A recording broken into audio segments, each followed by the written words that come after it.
আপনি কি কারো অবহেলার শিকার হচ্ছেন? যাকে আপনি নিজের চেয়েও বেশি ভালোবাসেন সে কি আজকাল আপনাকে এড়িয়ে চলছে? আপনার মেসেজের রিপ্লাই ঘন্টার পর ঘন্টা আসছে না, অথবা কাল কথা বললেও কেমন যেন একটা দূরত্বর দেওয়াল টের পাচ্ছেন। আজকের ভিডিওতে আমি আপনাকে এমন 4টি সাইকোলজিক্যাল ট্রিক শেখাবো যা ব্যবহার করলে যে মানুষটি আজ আপনাকে অবহেলা করছে সে নিজে আপনার অবর্তমানে ছটফট করবে এবং আপনার অভাব বুঝতে পারবে। তাই নিজের আত্মসম্মান আর না হারিয়ে মনোবিজ্ঞানের এই 4টি নিয়ম আজই প্রয়োগ করুন। নম্বর 1, নো কন্ট্যাক্ট রুল। মনোবিজ্ঞানে একটি সূত্র আছে, যে জিনিস বাজারে প্রচুর পাওয়া যায় মানুষ তার মূল্য দেয় না। যখন কেউ আপনাকে অবহেলা করছে তখন আমরা সাধারণ কি ভুল করি? আমরা তাকে আরও বেশি মেসেজ দিই, বারবার কল করি, কান্নাকাটি করি। এতে সামনের মানুষটি আপনাকে আরও সস্তা ভাবতে শুরু করে। আজ থেকে তাকে জোর করে মেসেজ বা কল করা সম্পূর্ণ বন্ধ করে দিন। নিজের থেকে যোগাযোগ করা থামিয়ে দিন। সাইকোলজিতে একে বলে দ্য পাওয়ার অফ অ্যাবসেন্স বা অনুপস্থিতির শক্তি। আপনি যখন হঠাৎ তার জীবন থেকে পুরোপুরি গায়েব হয়ে যাবেন তখন তার সাবকনশিয়াস মাইন্ড একটা ধাক্কা লাগবে। সে ভাবতে বাধ্য হবে যে মানুষটা সবসময় আমার পিছনে ঘুরতো সে আজ কোথায় গেল। আপনার এই অনুপস্থিতি তার মনে আপনাকে হারানোর ভয় বা FOMO, fear of missing out তৈরি করবে। নম্বর 2, মিররিং। সে আপনার সাথে যেমন আচরণ করছে ঠিক একই আচরণ তাকে উপহার দিন। সে যদি আপনার মেসেজের রিপ্লাই 3 ঘন্টা পর দেয় আপনিও তার মেসেজের রিপ্লাই ঠিক 3-4 ঘন্টা পরেই দিন। সে যদি খুব ছোট করে আচ্ছা বলে কথা শেষ করে দেয় আপনিও বিন্দুমাত্র রাগ না দেখিয়ে একইভাবে সংক্ষিপ্ত উত্তর দিন। সাইকোলজি বলে মানুষ যখন দেখে তার খারাপ বা অবহেলার আচরণের পরও সে আপনার কাছ থেকে একই রকম ভালোবাসা ও মনোযোগ পাচ্ছে তখন সে আপনার ওপর আরও বেশি চড়াও হয়।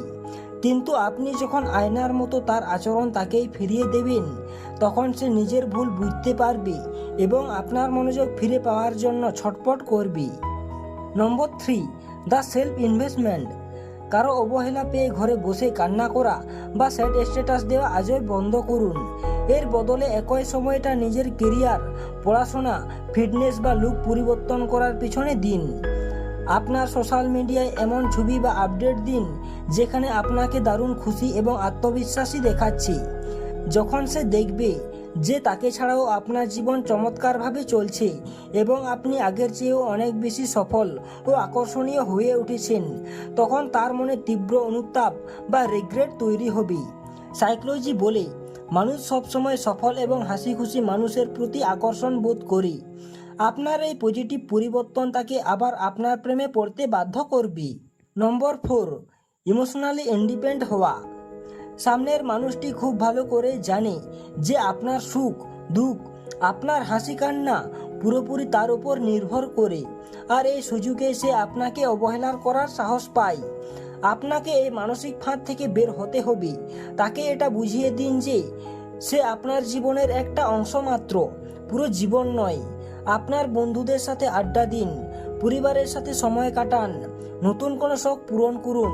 আপনি যখন নিজের আনন্দের চাবিকাঠি অন্য কারোর হাতে দেওয়া বন্ধ করবেন তখন আপনার পার্সোনালিটি বা ব্যক্তিত্বের ওজন এক লাফে অনেক বেড়ে যাবে। আর মানুষ সব সময় শক্তিশালী ব্যক্তিত্বের মানুষকে সম্মান ও ভালোবাসার চোখে দেখে। ভিডিওর শেষে আমি আপনাকে একটি অত্যন্ত জরুরি কথা মনে করিয়ে দিতে চাই। এই সাইকোলজিক্যাল ট্রিক্সগুলো দিয়ে আপনি কারো হারিয়ে যাওয়া মনোযোগ বা ভালোবাসা অবশ্যই ফিরিয়ে আনতে পারবেন, কিন্তু মনে রাখবেন আত্মসম্মানের চেয়ে বড় কোনো ভালোবাসা হতে পারে না। সব চেষ্টা করার পরেও যদি কেউ আপনাকে অবহেলা করতে থাকে তবে বুঝে নেবেন সেই মানুষটি আপনার উপযুক্ত নয়। জোর করে মনোযোগ পাওয়ার চেয়ে নিজের আত্মসম্মান বাঁচিয়ে মুভ অন করাই একজন বুদ্ধিমান মানুষের কাজ। ভিডিওটি ভালো লাগলে লাইক করুন এবং আপনার বন্ধুদের সাথে শেয়ার করুন।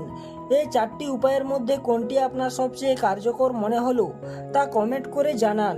সাইকোলজির এমন আরও ভিডিও দেখতে চ্যানেলটি এখনই সাবস্ক্রাইব করুন। ধন্যবাদ।